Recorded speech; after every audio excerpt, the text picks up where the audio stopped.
and welcome back to my channel. My name is Daniela. I also go by Zuzu, and this is part 1 of making an origami inspired zine for my birthday. I ended up calling it a wallet zine as I improvised the structure, but please feel free to suggest other ideas and do let me know if a similar technique and therefore a name for it already exists. What will come out of my YouTube project this year? Orange. O-R-A-N-G-E.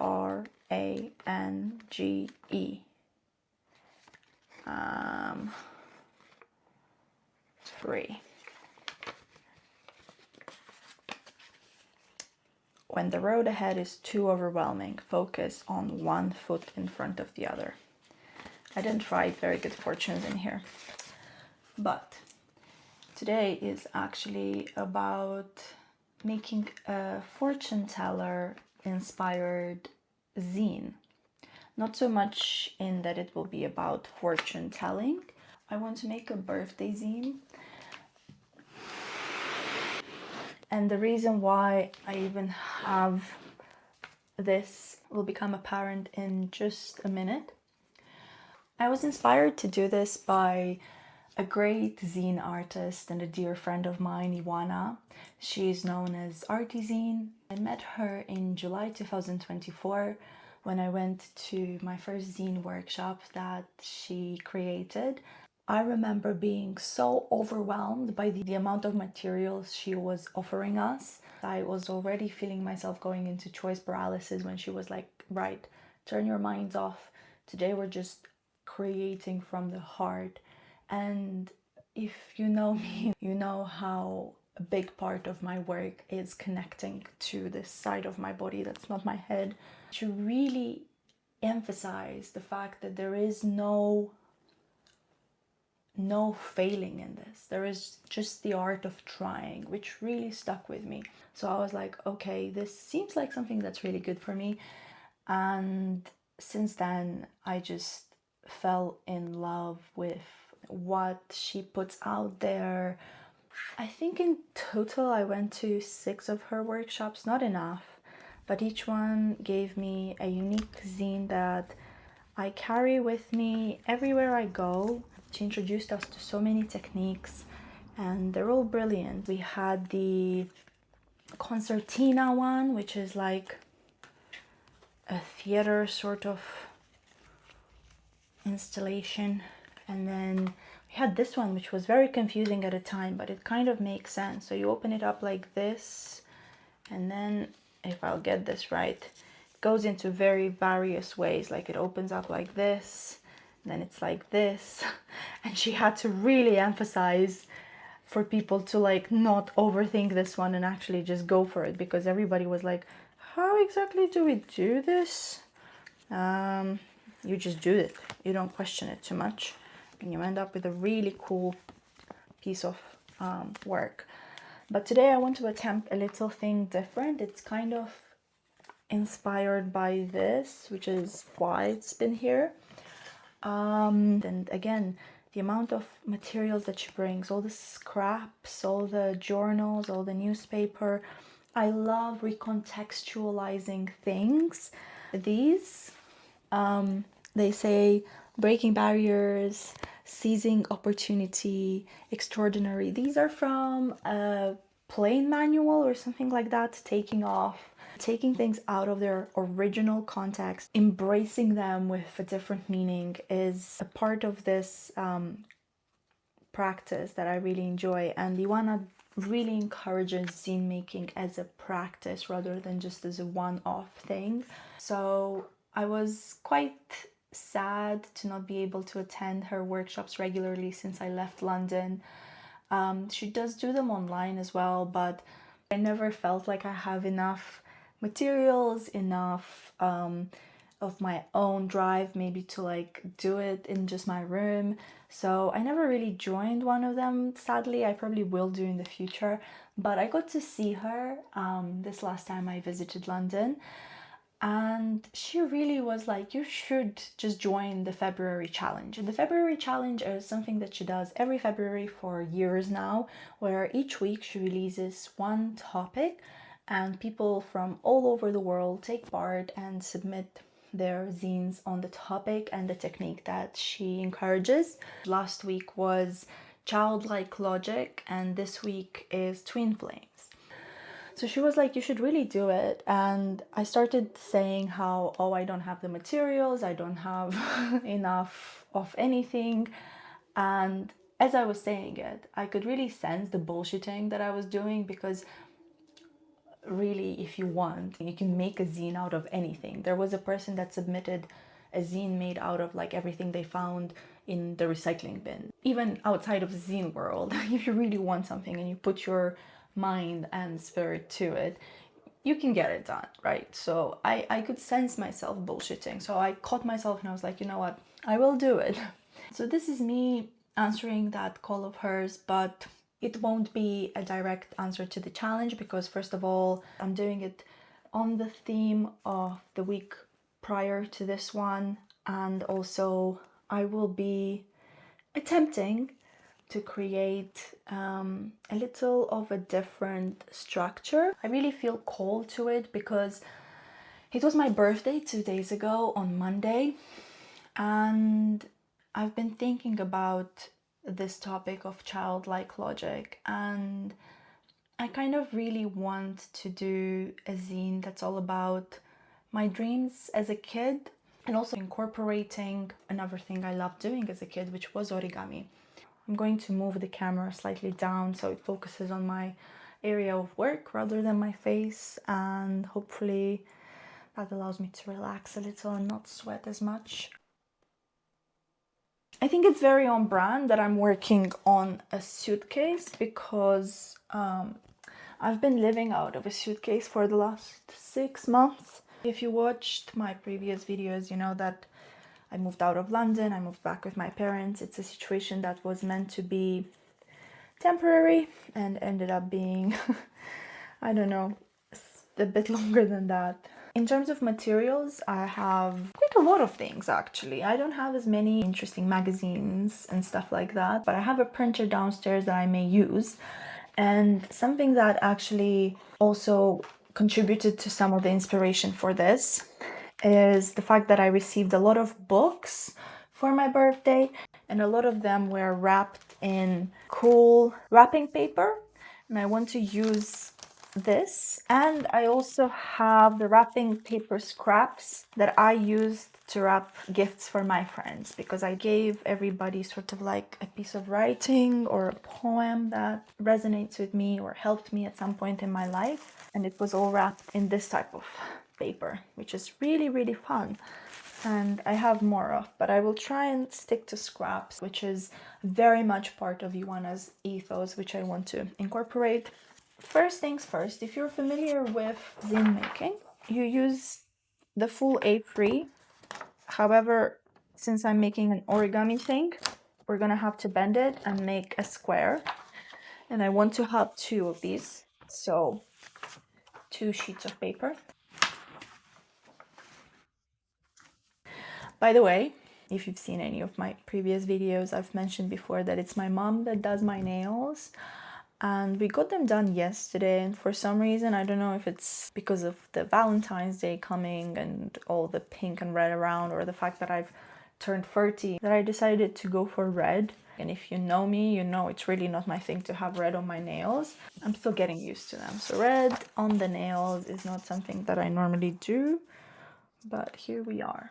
And also, I don't like putting myself into any sort of boxes or like having determined things about myself. I think I'm realizing how much of a commitment phobia I have, and maybe as part of some of the stories that I'll tell you today, this will become apparent. This is the easiest technique I know for achieving a perfect square from a rectangular sheet of paper. You fold it diagonally, carefully aligning the short and the long side of it, and then remove the excess, and that's it. So we have a perfect square. I'm gonna make this as well, and then we're gonna proceed to bending it in the way that we need to bend it. Oh, that wasn't a very good rip, but it's okay because today I'm using scissors as well, so it's fine. I can just correct this. This is also quite a new format in how I'm doing these videos, because I normally either talk or do something like this. I'm not very used to talking and doing at the same time. I'm not a great multitasker, and I also feel like multitasking is a capitalist scam. We should just focus on doing one thing and really doing it well and really doing it with our full presence. Yeah, so I'm going to proceed to like bend this in the same way as if I were to create a fortune teller.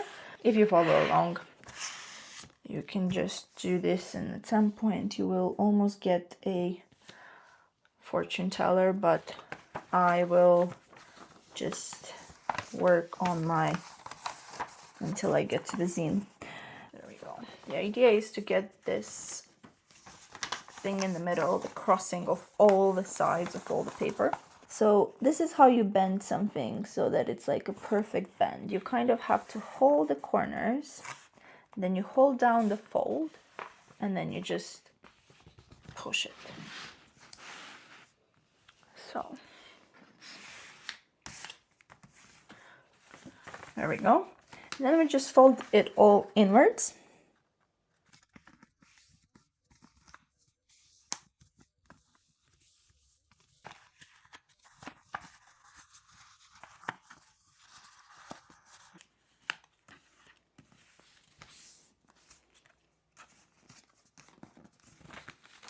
Okay. So when it's all folded like this, you turn it around and you fold again.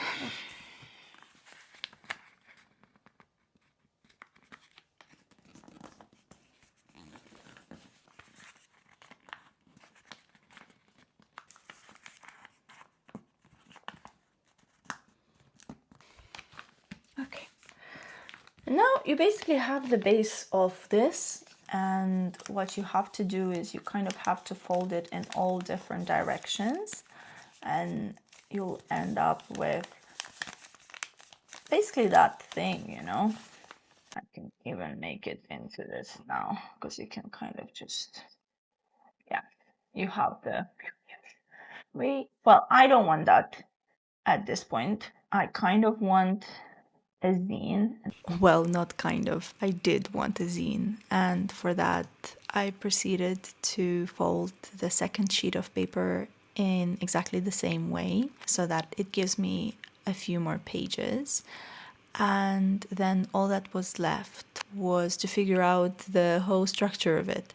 I had somewhat of an idea in my head of how this is going to work, but not entirely. It took a bit of trial and error, but I got there in the end. I decided to glue two sides of it together and cut open the other two in order to get the cover. And I just proceeded to doing exactly that. Okay, so we have the cover, and then we have this page that will open like this. Then we have the next page that will open like this. And we have this cover. And then the cover that may be opening like this as well. I think I just need to go with what Ivana preaches, which is stop overthinking things. I'm going to start by making this cover into an actual cover and use, I feel like this would be a good one. It's very phantasmagoric, and I think it would make a very good cover.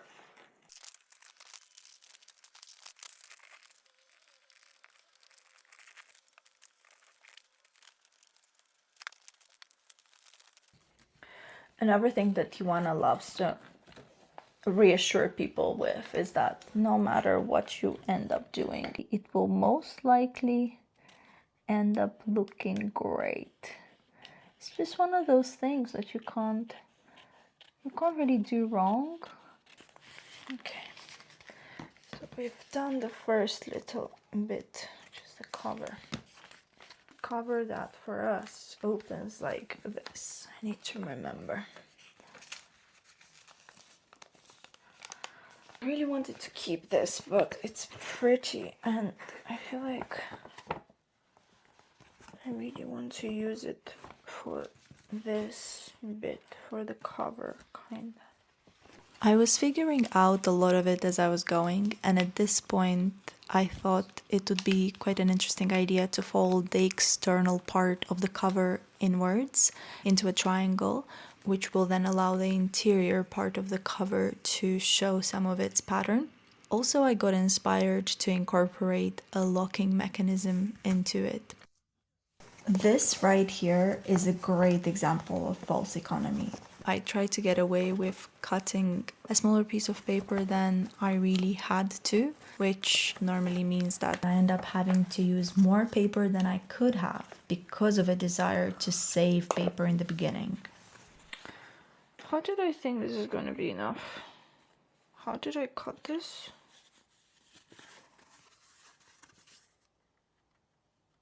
Oh, because there are two.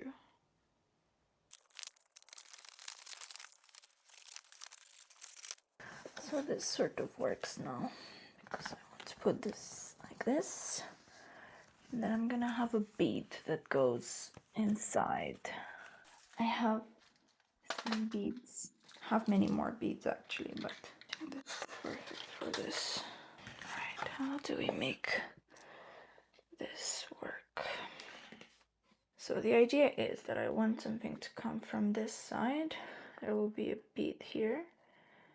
You'll be able to sort of have it around the bead like so. It's gonna be closed like that. This is me figuring out if I can actually answer the inspiration to include a lock. In a world of how and why people, I am very much of what. And the idea always comes before the logistical side of how to actually do it. But to be honest, whenever I'm determined, I somehow always make them work. I feel like this also appeals to my childlike logic mind personally, because I was quite a secretive kid. Since I remember myself, I think that's also why I like origami so much. I never really liked working with glue. It's one of the things in crafting I always sort of try to avoid. Maybe it's the, again, finality of it and the commitment it sort of entails. Glue feels very final. This is not enough in any way, shape, or form, which is not great.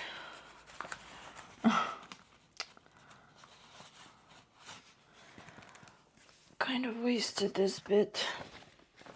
I keep cutting things too short, thinking I don't need as much of something. And I realized I should have just cut it slightly longer. It would have been much better. With one side of the locking mechanism in place, I just had to find a way to attach the back side of it, so the thread, onto the other side of the cover. There we go. Okay, so we have a thing that sort of locks. And with that, the final bit of the main zine structure was done. And it can unlock as well. So now we just need to do sort of these 2 pages. That's where I'm gonna pause for now. By pause, I meant go downstairs and print materials to fill the inner pages of the zine, for which I needed to first have a good think about what to print. So follow along for part 2 and see how I tackle that bit of the process. Little tiny baby Daniela, she'll go in the middle. Moldova has a lot of stray cats and dogs. Speaking es un poco difícil. I loved many cartoons about different women doing different cool things. I don't have a job, I don't have a partner, I don't have a house. It was a period in my life that really cracked me open to my creativity. And one of the first creative sort of journeys that I embarked on was this little challenge I set for myself, 100 days of writing. And I really, really enjoyed it.